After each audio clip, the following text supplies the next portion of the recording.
So, may kailangan ka bang gawin na hindi mo pa nagagawa dahil ang dami mo nang ginagawa.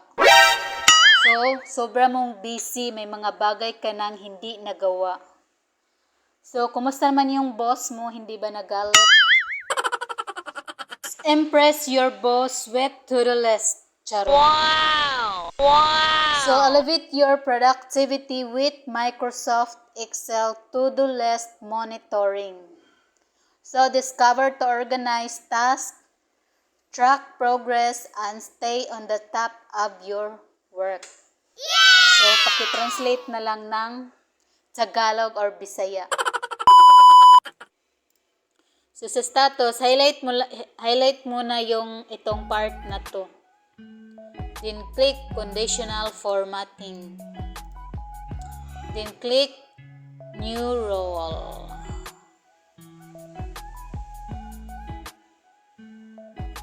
Then, click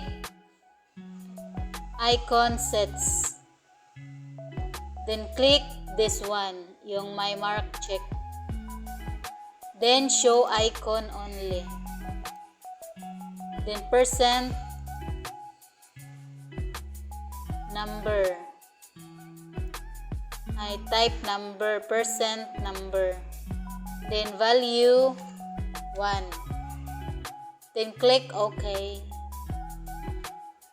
Then, ito naman, highlight the column task. So, ito yung task.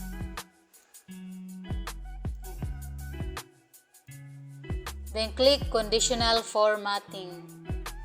Click new role.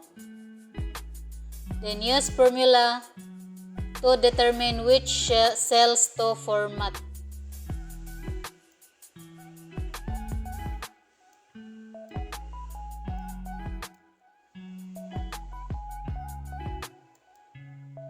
Then, format value where this formula is true. So, click mo lang yung dito. Then, twice mong i-press yung F4. 1, 2. Then, click format.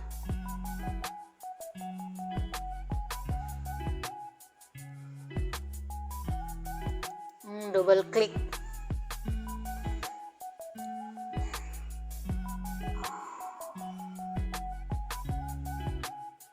Then, font style, select italic. Italic ba yung pronunciation? Then, select color, select red. Or kung ano yung color na gusto mo. Then, strike through. Yung effect niya is strike through. Yan. Then, click OK. Then, click OK.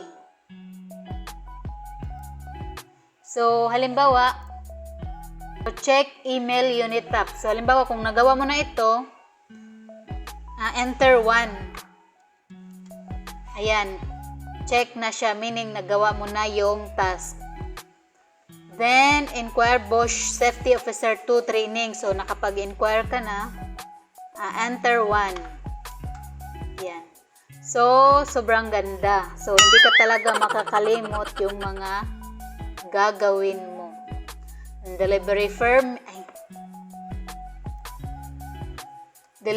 permit, Cebu City, province, LOLO, delivery schedule,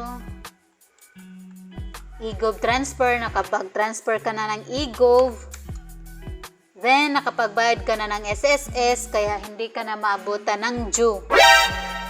Ayan. Then, pag-ibig, then payment SSS. So, ganito lang. Pag nagawa mo na, ganito yun na yung mangyayari. Check, check, check, check.